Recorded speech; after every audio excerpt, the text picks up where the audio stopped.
Voilà. Donc, bonjour tout le monde. Donc, on va continuer l'étude Boker Tov, on va continuer l'étude du 4e chapitre, dans laquelle on parlait donc des vêtements de la Neshama, qui sont la pensée, la parole et l'action, en tant qu'ils s'unissent avec la Torah et les mitzvot.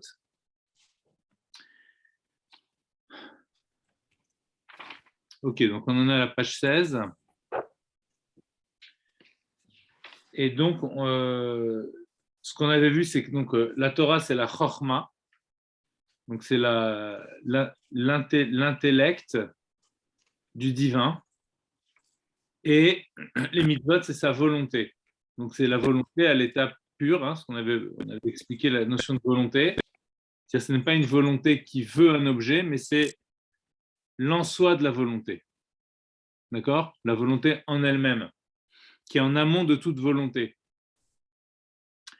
Et donc, pour retrouver la volonté originelle, donc qui est même avant la création du monde, donc ce qu'il faut bien comprendre, c'est qu'il s'agit là d'une volonté qui est liée à la finalité de la création du monde et qui ne voit pas le monde comme un but en soi. Un petit peu comme on voit au début de la Torah, quand on dit Bereshit bara Elohim, et les Chachamim nous disent Bereshit, au commencement, et en fait, ils entendent dans le mot Bereshit, Bet, Reshit. Bet, c'est la lettre Bet qui a une valeur numérique de 2, donc 2 Reshit. Il y a 2 commencements, c'est-à-dire en réalité, c'est l'idée de 2 finalités pour ce commencement. Donc, Bishvil la Torah, Bishvil Israël, qui sont pour la Torah et pour Israël, c'est-à-dire pour ce qui peut voir le monde non pas comme une fin en soi, mais comme ce qui permet d'arriver à une fin en soi. Et ça, c'est le propre de la Torah et c'est le propre du Ham Israël. Et pour arriver à et c'est quoi cette fin en soi ?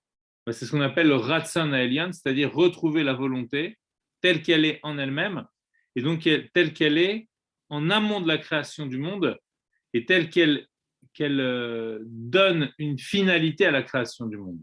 Donc c'est à ça qu'on doit se connecter, c'est à ça qu'on se connecte au travers de l'étude de la Torah et des mitzvot. Donc c'est un projet qui est très haut, parce qu'en réalité, la volonté à laquelle on se connecte en général, c'est la nôtre, et qui est toujours liée avec le monde en tant que tel, c'est-à-dire liée avec les intérêts qu'on peut trouver à l'intérieur du monde. D'accord ? Que ce soit des intérêts personnels ou même des intérêts plus généraux. Alors que là, il s'agit d'une volonté qui dépasse l'intérêt personnel. Voilà. Or, l'homme qui est un individu peut se connecter, peut sortir de la bulle, si on peut dire, de ce qu'il est dans son individualité, pour se projeter dans quelque chose qui est beaucoup plus grand que lui, si vous voulez. Donc, ça aide aussi son âme à se dépasser elle-même et à ne pas être on va dire, sous le poids permanent de ses propres intérêts. Alors, donc on est à la page 16, on a tourné la page. Ve'af d'Akadosh Baruch Hu nikra ensof. Et même si Dieu est appelé infini, et qu'il n'a pas de sa grandeur, on avait fait ça la semaine dernière, il me semble. Hein. Oui, on avait expliqué. Il y a juste un point que je voulais expliquer. Oui, alors la question qu'il posait, c'était, voilà, Dieu est infini, d'accord ? Et donc, comment moi, l'humain, je peux accéder à cet infini ? Donc, ça paraît impossible. Alors, ce qu'Hachem a fait, c'est qu'il a fait un tzimtzum de sa volonté. Alors, donc, c'est un point que j'ai commencé à expliquer la semaine dernière un petit peu, mais je vais y revenir maintenant. La notion de tzimtzum, c'est une notion qui vient de la Kabbalah du Harizal et qui signifie textuellement, le tzimtzum, ça signifie une forme de réduction. Il y a quelqu'un qui a essayé d'appeler par le groupe. Juliana Samuel. Alors, dans la Kabbalah, nous voyons que au tout début de la création du monde, c'est-à-dire avant même que quoi que ce soit n'existe, donc on est avant l'existence, il n'y a que Dieu. Et, nous dit le Harizal, il y a une lumière infinie. Une lumière infinie, on peut le comprendre comme une forme de conscience infinie de lui-même. D'accord?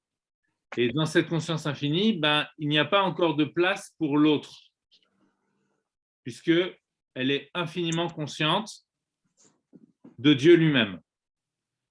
Pour qu'il y ait le monde, il faut qu'en un point se masque cette conscience.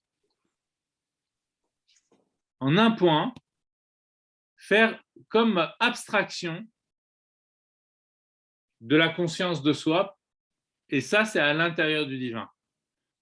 Et de là, d'accord, de là, naît la place faite à l'autre. Donc l'autre, ça va être le monde. À partir de l'abstraction de soi, d'accord, entre guillemets évidemment, parce que Dieu ne fait pas abstraction de lui-même réellement. Mais en tout cas, à notre regard, tout se passe comme s'il y avait une forme d'abstraction de soi. Un petit peu comme lorsque je veux laisser la place à l'autre, je fais abstraction de moi, d'accord, pour laisser une place à l'autre. Je fais un vide en moi pour laisser une place à l'autre. Eh bien, la création du monde procède de ce vide. C'est ce vide qui va devenir l'autre à partir de la force créatrice du divin. C'est ce que le Admor Hazakan expliquera dans le Sha'ar HaYichud Ve'emunah. D'accord? Et c'est un thème qui est repris à partir du Etz Chaim, qui est le livre essentiel de la Kabbalah du Harizal, Rabbi Yitzhak Luria. Et c'est tout son livre explique le processus de la création du monde. D'accord? Ça, c'est par rapport à la création du monde. Au tout départ, cette abstraction de soi, eh bien, elle s'appelle Tzimtzum. Ok? Tzimtzum, ça signifie littéralement réduction. Mais ici, il ne s'agit pas d'une réduction, il s'agit d'une abstraction dans la création du monde. Maintenant, il y a une deuxième forme de Tzimtzum qui est complètement différente de la première. Donc la première, elle est même appelée, dans la Kabbalah, elle est appelée un retrait. Dans la Chassidut, on va dire simplement qu'il s'agit d'un voilement. D'accord? C'est la conscience infinie d'Hachem, la lumière infinie qui se voile et qui laisse apparaître un espace dans lequel le monde peut être créé. Donc ça, c'est le Tzimtzum de la création du monde. Maintenant, ici, le Morazaken, il ne nous parle pas de ce Tzimtzum-là. Ça peut prêter à confusion parce que le terme est le même, mais ce n'est pas du tout la même chose. Et c'est ça sa force, c'est d'utiliser le même terme, mais pour autre chose. Alors, qu'est-ce qu'il veut dire ici? Il veut dire qu'il y a non pas une abstraction de soi, parce qu'on n'aurait rien gagné, ça c'est la création, mais il y a au contraire une réduction, une concentration de soi. Ou plus exactement, puisque l'essence de Dieu, Hachem lui-même, ne subit aucun changement, aucune contraction, ce qui va se contracter, ce qui va se réduire, mais vous voyez au sens de d'une concentration en un point, c'est sa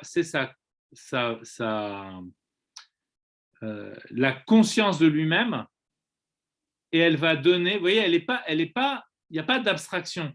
On peut dire c'est la même conscience de soi, mais qui va être réduite dans des domaines qui ont l'air d'être des domaines étrangers à lui-même, mais qui en réalité ne sont pas des domaines étrangers à lui-même. C'est ce qu'on appelle la halakha, par exemple. D'accord? Quand on étudie une halakha, on n'est pas dans quelque chose d'étranger à la connaissance de Dieu, que Dieu a de lui-même. Au contraire, c'est cette connaissance qui s'est réduite, qui s'est concentrée dans un domaine particulier. C'est pour ça que quand on étudie la halakha, on se connecte avec le divin, même si on n'en a pas totalement l'impression. Et c'est pour ça aussi que lorsqu'on étudie, c'est cette connaissance de Dieu, c'est à cette connaissance de Dieu qu'on est en train de se lier.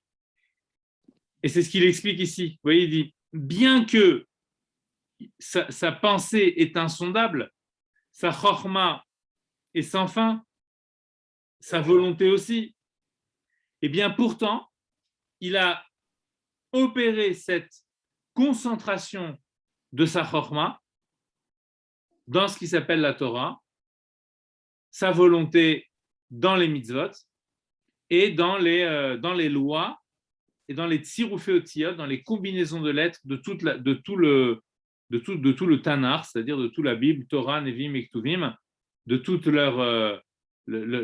leurs commentaires, afin, alors pourquoi cette réduction, cette concentration a été faite? Afin de la rendre accessible à la Neshama, au Ruach et au Nefesh, c'est-à-dire, rappelez-vous, les degrés les plus bas qui sont liés avec le corps, qui sont en relation avec le monde. Donc, en fait, on recrée la connexion à partir de... C'est comme si Hachem, de son côté, il a réduit au maximum pour que moi, de mon côté, lorsque je suis en contact avec le monde, puisque Nefesh, Ruach et Neshama, ce sont les parties les plus basses, surtout Nefesh, et donc qui sont en contact avec le monde.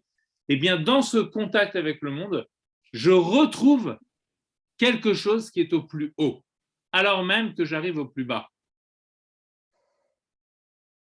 Puisque je suis réduit à ne voir que le monde.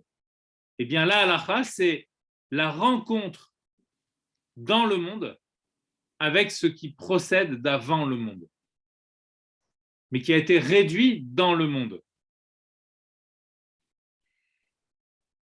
C'est pour ça que les halakhot, elles sont souvent, comment dirais-je, souvent paradoxales, puisque on recrée une situation d'avant l'existence à l'intérieur de l'existence.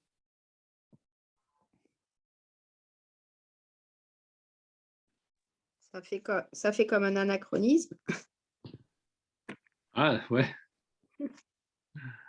Ouais, ouais.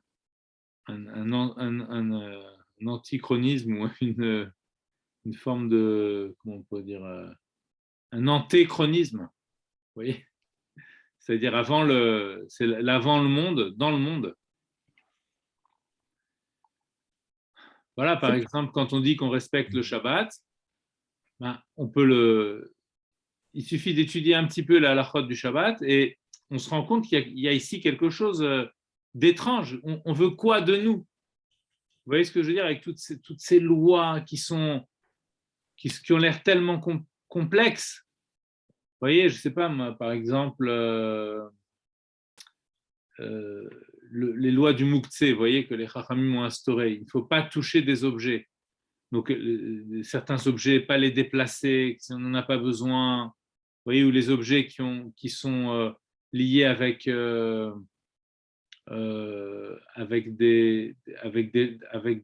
travaux interdits le Shabbat. Alors, l'objet qui est lié à ça, il ne faut pas le toucher, il ne faut pas le déplacer. Bon. En fait, toucher un objet, le déplacer, enfin surtout le déplacer, c'est lié avec la relation qu'on a avec le monde. Le bras qui se tend, c'est toute l'idée de la relation de notre être avec le monde.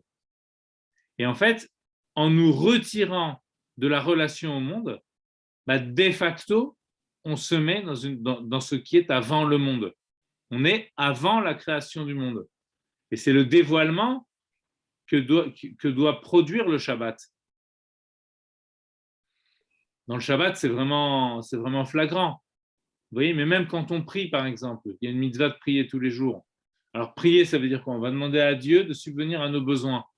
Mais en fait, c'est quoi subvenir à nos besoins? C'est amener dans la création du monde la force créatrice qui date d'avant la création du monde. Quand je dis qui date, c'est pas tout à fait juste aussi, parce que, comme vous disiez anachronisme tout à l'heure, sur le plan, à ce moment-là, je veux bien, mais ça veut dire au second degré. Vous voyez, parce que même quand je dis un antéchronisme, etc., même ça c'est à prendre au second degré, parce que ce qui est avant la création du monde, ce n'est pas un avant chronologique, c'est un avant existentiel. D'accord? Donc cet avant-là, il est encore présent maintenant. Et c'est pour ça qu'il peut nous amener l'équilibre dans le monde. Un petit peu comme l'équilibre entre la droite et la gauche, qui est au-delà de la droite et de la gauche. Donc, pour avoir l'équilibre dans le monde, pour avoir même la sérénité, il faut être connecté avec quelque chose qui est au-delà des événements que je vis. Donc, cet au-delà de l'événement, il date d'avant la création, mais en fait, il est présent maintenant. Vous voyez, il est atemporel. Il est encore présent maintenant. Et c'est ce qu'on retrouve dans chaque mitzvah. Quand on étudie chaque mitzvah d'une façon vraiment précise, je sais pas, je pense par exemple au Etrog, vous voyez, de Sukkot, donc il y a le Lulav. Chacune des 4 espèces, elle a une particularité dans le sens où elle est liée avec la notion d'unicité. Et elle dévoile l'unicité. Or, l'unicité, c'est ce qui précède la pluralité. Donc, c'est ce qui précède la pluralité du monde, donc le monde. Donc, on retrouve dans chacune des 4 espèces cette dimension de l'unicité qui va se dévoiler dans la pluralité. Et ainsi de suite, quand on prend mitzvah après mitzvah et qu'on l'étudie, eh bien, c'est la même chose. Même dans l'amour du prochain, pour avoir l'amour du prochain, il faut se sentir lié avec lui, mais d'une façon où on dépasse les caractéristiques individuées, d'accord? C'est-à-dire où on s'est dissocié les uns des autres.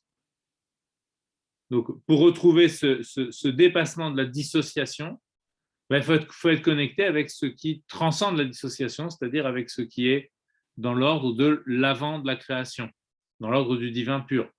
Et c'est la condition réelle de l'amour du prochain. Parce que sinon, on est toujours, on va dire, on voit toujours l'autre dans sa propre perspective. Donc, c'est toujours par intérêt.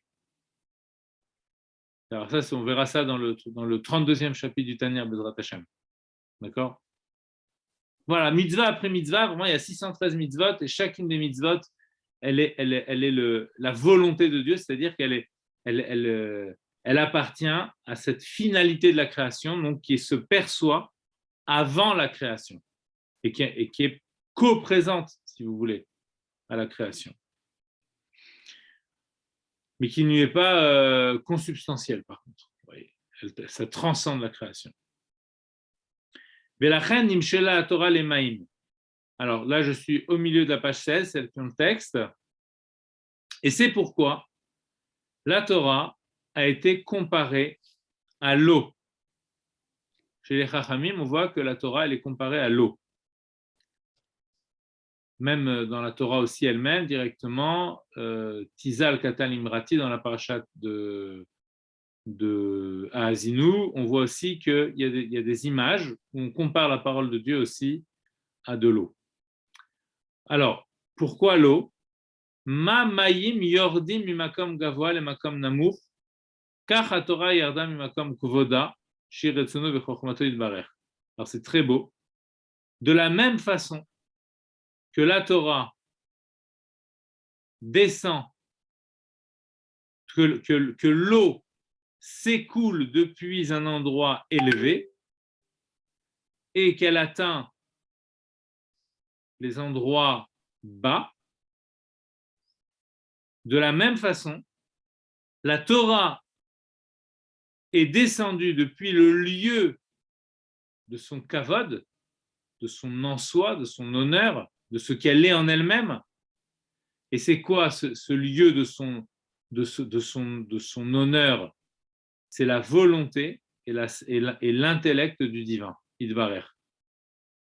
Donc elle est descendue de là-haut, donc de cet en-soi du divin, et dans cet en-soi-là, de ce lieu de sa gloire, eh bien, que peut-on dire sur ce lieu-là? Que la Torah et Akadosh Baruch Hu, Kulachad, ne forment qu'un. Velet machashavat fisa beklal, et en ce lieu-là, aucune pensée ne peut le percevoir. Donc ça, c'est pour nous décrire ce qu'est la Torah dans son origine, le lieu de l'impensable. D'accord? Puisque Dieu est impensable, donc la Torah est descendue de l'impensable. L'impensable, c'est l'en-soi. D'accord? C'est-à-dire ce qu'il est en lui-même, dans son absoluité, c'est-à-dire au-delà de la relation. Il y a l'absolu et le relatif. Donc, au-delà de la relation, au-delà du relatif, ce qu'il est dans son en-soi. Donc, le pur soi n'est pas perceptible. La Torah, c'est la chorma, c'est l'intellect de ce pur soi. D'accord? De cet infini dont on parlait tout à l'heure. Eh bien, la métaphore de l'eau qui descend, ou Misham, et de là-bas, nous dit-il. Donc, il file la métaphore de l'eau. Donc, maintenant, il l'applique à la Torah.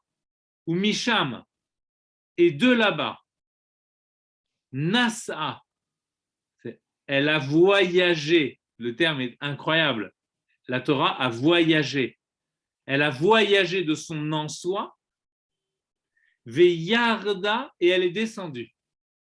Alors, quand il dit elle a voyagé depuis son en-soi, enfin, elle a voyagé de là-bas, il dit de là-bas, hein, là-bas, c'est le terme là-bas, il fait toujours référence à quelque chose d'imperceptible, c'est là-bas, d'accord?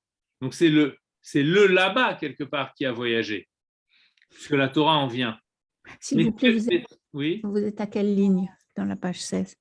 Alors, dans la page 16, je suis une douzaine de lignes, je pense, avant la fin de la page. Il y a un point. Oui, je ne peux pas compter, mais il y a un point. Oui, oui, je vois. Claire. Oui, d'accord, voilà. Ou Misham Nasa, donc de là-bas, elle a voyagé. Des Yarda, et elle est descendue. Donc, alors, je reprends l'idée. Quand on dit qu'elle a voyagé, c'est qu'il faut essayer de travailler les métaphores.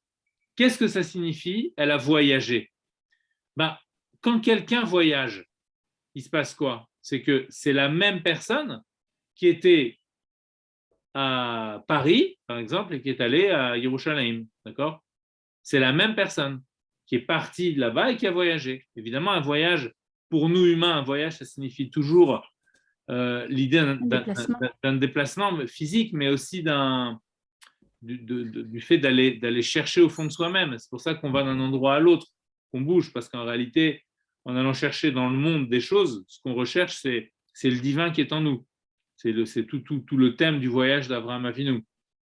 Mais quand on dit que la Torah a voyagé, ça signifie que telle qu'elle est là-haut, elle prend le train, le parachute, elle descend en bas, elle arrive jusqu'à nous et elle reste la même. Donc, c'est-à-dire qu'au travers de la Torah, c'est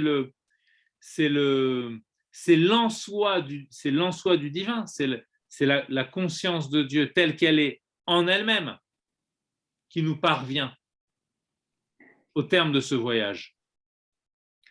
Beseter Amadregot, elle est elle est descendue au travers des degrés invisibles, puisque le cheminement de la Torah nous apparaît. On ne le voit pas, il nous apparaît en bas. Mi madriga les madriga. Elle a parcouru Marche par degré, marche. par marche, degré après degré. Et Sheluta Olamot, elle s'est faufilée, pour ainsi dire, au travers de l'enchaînement des mondes. Alors, qu'est-ce qu'on entend par enchaînement des mondes? Alors, tout à l'heure, nous avons parlé au début du cours du Tzimtzum, la première catégorie de Tzimtzum, rappelez-vous, d'accord? Il faut toujours garder en perspective. Il y a la première catégorie de Tzimtzum, qui est un Tzimtzum par abstraction, d'accord? Par rétraction de la lumière, donc par voilement de la lumière, et il y a le deuxième Tzimtzum, celui de la Torah, par concentration de la lumière, d'accord? Alors, là, on parle du premier Tzimtzum. Après cette première forme de Tzimtzum, on a dit ça laisse la place pour la création du monde. D'accord? Ensuite, il y a tout un processus qui est décrit dans le Harizal, qui montre qu'il y a une lumière qui revient, qui vient d'avant le Tzimtzum, comme une forme de retour de lumière, c'est-à-dire de rappel de la puissance créatrice. De reflet? Oui, on peut dire aussi une forme de reflet, comme une éhara, une sorte de reflet de cette lumière-là, qui est décrite comme une lumière trait. Elle est appelée comme ça, or akav, la lumière du trait. Cette lumière du trait, elle rentre dans cet espace. Je décris vraiment très schématiquement tel que c'est décrit dans la Kabbalah. C'est cette lumière-là qui rentre dans l'espace du monde et qui va commencer à faire exister. D'accord? L'espace du monde, c'est comme une forme de candidat à l'existence, mais qui n'est pas encore existant. Et c'est la lumière qui fait exister, qui va pénétrer cet espace et qui va faire exister les choses. D'accord? C'est comme une matière première, une matière informe qui ne peut pas émerger à l'existence. Donc, c'est vraiment une candidature à l'existence, mais qui n'est pas du tout existante. Et ensuite, c'est la puissance créatrice qui vient d'avant le Tzimtzum, mais qui, cette fois, est réduite elle aussi et qui va faire exister le monde. Donc, on a vraiment ce qui peut exister d'un côté et ce qui fait exister de l'autre. Et c'est la rencontre des deux qui fait le monde. Oui? Mais c'est à ce titre-là, c'est-à-dire que c'est un mouvement permanent, perpétuel, une existence qui se renouvelle à chaque microseconde de Maaseh Bereshit. Exactement. C'est vraiment ce qui est décrit dans le Sha'ar HaYichud, oui. D'accord? C'est le portique de l'unification dans le Tanya, où il explique tout ce processus et justement, il montre clairement que c'est un processus qui est continu. C'est ça, il n'y a pas de rupture, c'est permanent. C'est permanent, parce que si cette puissance créatrice se retire, si elle n'est pas amenée en permanence, alors à ce moment-là, le monde repasse de son état d'acte à l'état de puissance. Parce qu'en fait, c'est la force, au départ, si on comprend bien, au départ, la création, elle procède d'un retrait.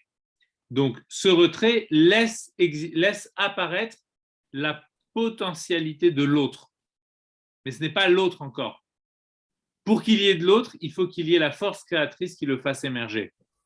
Donc, c'est de là que résulte l'existence. Une possibilité d'exister, une existence en puissance et une force qui fait exister, mais qui, par elle-même, n'a pas d'existence. C'est ce paradoxe qu'on retrouve dans la création. D'accord? C'est la lumière et les kelim, si vous voulez. Ce qu'on appelle dans la Kabbalah, ça s'appelle le or et le keli. Le or, c'est la lumière, donc c'est la force de faire exister. Et le keli, c'est le vase, si vous voulez, c'est ce qui peut exister. D'accord? En fait, qui c'est qui le rend keli? C'est la lumière. Alors qu'au départ, c'est une graine, si vous voulez, d'accord? C'est juste une puissance. Enfin, c'est une existence en puissance, donc il n'est pas encore une existence. Et alors là, c'est très succinct hein, la façon dont on l'a décrit. En fait, il y a énormément d'étapes. Il y a énormément d'étapes. C'est pour ça qu'on va parler, par exemple, de la première chose qui est créée au tout départ, quand cette force créatrice rentre en contact de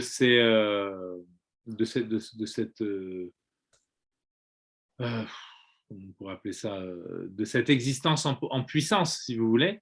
Alors, la première chose qui est créée, c'est ce qu'on appelle Adam Kadmon. Adam Kadmon, ça signifie l'homme, textuellement, ça signifie l'homme primordial, c'est-à-dire c'est le projet général, c'est la conscience générale du projet de la création. C'est la première chose qui apparaît. Et certes, puisqu'on est au tout début justement de la création. Vous voyez, donc c'est à ce moment-là que le projet général apparaît. Et après, il va y avoir encore Tzimtzumim sur Tzimtzumim, d'accord? Encore voilement sur voilement. Et on va avoir l'apparition des mondes spirituels, Atzilut, le monde de l'émanation, Bria, la création, etc. Il faudrait consacrer un cours à ça. Et cet ensemble-là qui aboutit finalement à l'apparition du monde, d'accord? C'est pas si simple que ça. Hein. Vraiment, je saute beaucoup d'étapes, mais c'est tout cela que l'on appelle l'enchaînement des mondes. D'accord? Depuis les plus hauts degrés jusqu'au plus bas, jusqu'à notre monde. C'est un enchaînement, puisque ça se produit voilement après voilement. C'est ce qu'il appelait ici les paliers, les madrégotes, les degrés. Ok? Degré après degré. Donc, qu'est-ce qu'on a ici? D'un côté, je surveille l'heure parce que oh là là, il est déjà. Oh là là là là. Quelle heure? Ah non, c'est bon, il est 29, je vais faire, d'accord. On a du temps encore. Donc, on a d'un côté, il faut vraiment bien schématiser parce qu'il faut distinguer le processus de la création du monde avec le processus de dévoilement de la Torah. Les deux se superposent, enfin la Torah se superpose au premier processus, mais c'est très important de bien les distinguer. Au départ, on a la création du monde, donc on a la puissance créatrice qui vient faire émerger les choses. Et ensuite, d'une façon Besséter à Madrégot, d'une façon cachée, d'accord? Parce que sinon le monde ne pourrait pas supporter. Donc, il y a en même, enfin, qui se superpose à cette création du monde un plus, comment dire, un au-delà de la création. D'accord? La création, elle procède par prise de conscience du créé au fur et à mesure qu'il se crée. D'accord? Même ça, c'est très, on va dire, c'est pour dégrossir les idées, parce que comment dirais-je, chaque mot qu'on dit ici, en fait, il y a des nuances à apporter. Ok, à chaque fois, il y a nuance sur nuance, mais d'une façon très grossière, on va dire. La création, c'est quoi? C'est le fait que je me rends compte que j'existe. Donc, ce processus, vous voyez, de transfert de la conscience, puisqu'au départ, la conscience, elle était du côté du créateur. Et au fur et à mesure de la création, la conscience, elle parvient au créé. Et l'état de conscience le plus fort pour le créer, c'est la conscience de l'existence c'est la conscience du monde. D'accord? La conscience du monde qui le renvoie directement à sa propre conscience. Pour l'humain, en tout cas. OK? Que nous dit-il? Qu'au cœur de cette conscience de l'existence se joue une autre conscience, mais qui est masquée, qui provient au monde, qui parvient au monde, Besséter à Madrégot, c'est-à-dire, on a traduit, ça signifie par une des degrés invisibles. Ouais, des degrés invisibles un petit peu comme, vous savez, enfin, c'est une image un petit peu bête qui me vient, mais vous savez, dans certains grands hôtels, il y a des escaliers cachés, vous voyez, alors qui sont faits pour les petites gens, vous voyez, pour les serveurs de l'hôtel, etc., pour pas qu'on les voit, les femmes de ménage, etc. Donc, c'est Les escaliers de les service. escaliers de service. Voilà, je cherchais Mais en fait, l'escalier de service, ici, c'est le plus noble. Vous voyez, ça veut dire que au cœur de la conscience de l'humain se cache une autre conscience, qui est celle du divin. Elle vient, elle accompagne la création de façon cachée. C'est dire en fait que la création procède du changement, mais que au cœur de ce changement se joue quelque chose qui n'a pas changé. Et l'enjeu, c'est d'aller le dévoiler. Et ce qui n'a pas changé, c'est le divin. C'est pour ça qu'il utilise ces métaphores de voyage, de descente. Vous voyez, voilà, c'est cette idée-là de toujours être en connexion avec ce qui est resté soi-même et qui n'a pas été perturbé par la création. D'où cette idée de descente par les degrés invisibles. Pourquoi invisible? Parce que justement, ce qui est visible, c'est ce qui va participer du changement. C'est visible. On est dans le monde de Hatzilut, et puis on passe dans le monde de Bria, et ensuite on passe dans le monde de Yetzira. Les mondes, je ne les traduis pas pour l'instant, mais c'est juste pour vous donner une idée qu'on passe d'un degré à l'autre, et à chaque fois, c'est un changement de monde. Mais là, il y a quelque chose qui se faufile et qui reste le même par-delà ces métamorphoses de l'existence. Quelque chose qui, justement, ne subit pas de métamorphose, qui reste invisible. Invisible, c'est-à-dire qui garde sa dimension d'être imperceptible, tel que c'était au départ. C'est ce que ça nous dit, ce faufilement par les degrés cachés. Vous voyez, l'escalier de nobles, si vous voulez. Hein, d'accord ? Voilà, l'entrée des artistes. Alors, eh bien,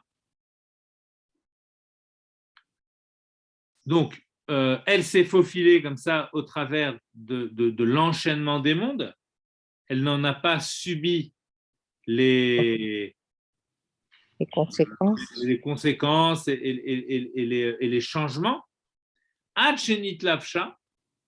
Et donc, il continue sur cette image-là du voyage jusqu'à ce qu'elle se revête Bedvarim Gashmim dans des choses matérielles. Donc, cet invisible devient visible au travers de choses matérielles. Je me rappelle quand j'étais gamin, il y avait un film à la télé qui s'appelait L'homme invisible. Et c'était un bonhomme, je ne sais pas si vous vous souvenez de ça, mais c'était un bonhomme qui se mettait des bandelettes comme ça sur son corps invisible et qui devenait visible grâce à ces bandelettes. Et je ne sais pas qui a eu cette idée de faire un film pareil, mais il y a un trait de génie dans cette idée-là. Parce que l'invisibilité dit le fait de rester ce qu'on est.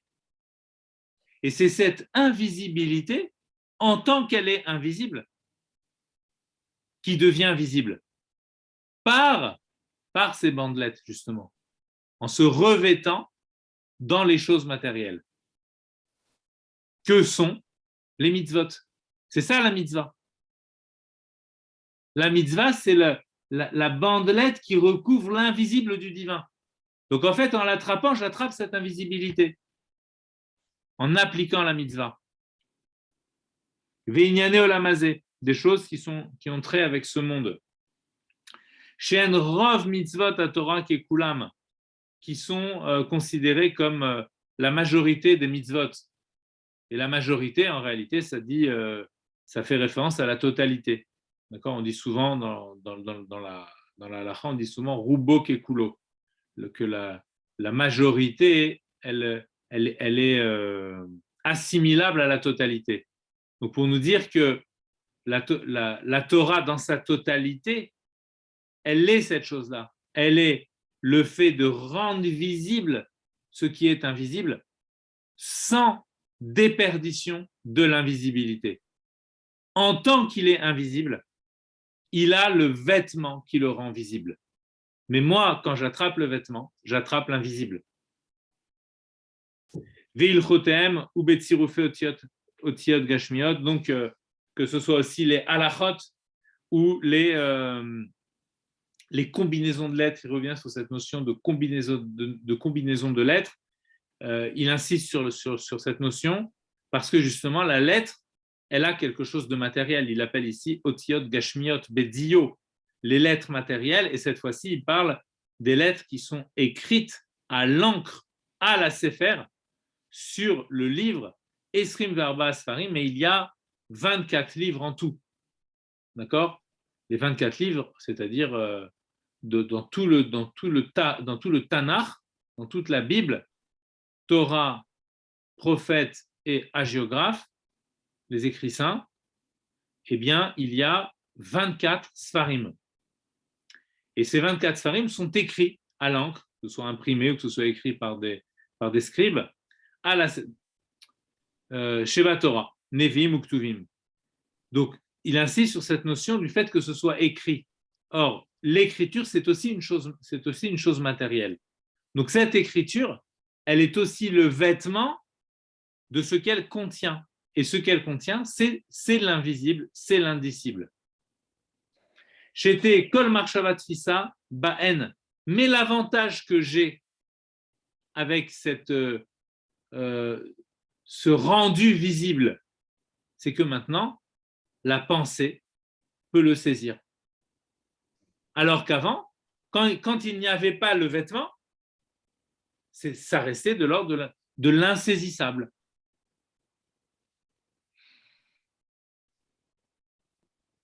Ve'afilu bechinat dibur u'maaseh shelemata mimadregat marshava tfisa ba'en. Et plus que ça, c'est qu'on n'a pas affaire qu'à la pensée, puisque rappelez-vous, tout le thème du chapitre, c'est les 3 vêtements. Donc là, on a dit, quand je vais étudier une halakha, c'est de la pensée qui va étudier une halakha qui est visible, mais qui est le vêtement de l'invisible. Donc ma pensée va attraper au travers du visible ce qui est invisible. Eh bien, on a 3 vêtements. Donc on a aussi celui de la parole et celui de l'action. Eh bien, il en va de même pour ces 2 autres vêtements. Pourquoi? Mais donc, c'est la même chose donc pour la parole et pour l'action, chez les matam madregat marshava qui sont donc au-dessous du degré de la pensée. Tfisa ba'en, la parole et l'action, eux aussi, saisissent ce qui est de l'ordre de l'invisible. Autrement dit, lorsque je parle de Torah, donc je vais dire des mots qui concernent la mitzvah du lulav, la mitzvah de Shabbat, etc., qui sont des mitzvot absolument déterminées. Il s'agit de ceci et de cela, d'accord, de telle et telle mitzvah. Il faut avoir des connaissances précises. Mais qu'est-ce qu'on vient de dire? Que derrière la mitzvah, derrière le vêtement, se cache l'indicible, l'indéterminé, l'invisible. Donc, ma parole qui dit la Torah, au travers de la parole déterminée de telle et telle mitzvah, de telle et telle halakha, elle est en train de dire ce qui est invisible, ce qui est indéterminé. Elle exprime l'indéterminé en exprimant la détermination de telle halakha. Et la même chose par rapport à l'acte, elle met en acte l'invisibilité du divin lorsque l'on fait l'action. Voilà, donc on a un vaste programme. J'espère que vous avez pu comprendre. Enfin, voilà, on essaie d'attraper ce qu'on peut attraper dans ces notions-là, qui sont très profondes. Je vais devoir arrêter là. Désolé, à chaque fois, je n'ai pas le temps de laisser les questions. Mais voilà, il ne faut pas que j'arrive en retard après au travail. S'il y a des questions, n'hésitez pas à les poser sur le groupe. Hein. On peut imaginer que le groupe soit aussi un lieu. C'est l'anniversaire de Jonathan. De Mazal Tov. J'ai entendu qu'il y a un anniversaire. Mazal Tov à tout le monde. Voilà. Et moi aussi, j'ai eu un petit-fils la semaine dernière qui a été nommé hier. Voilà, qui s'appelle David Yitzhak Menachem Mendel. Voilà, je voulais le partager. Mazel Tov. Bonne semaine. Et bonne santé pour tout le monde, plein de bonnes choses. Amen. Et à toute la famille. C'est gentil, merci beaucoup.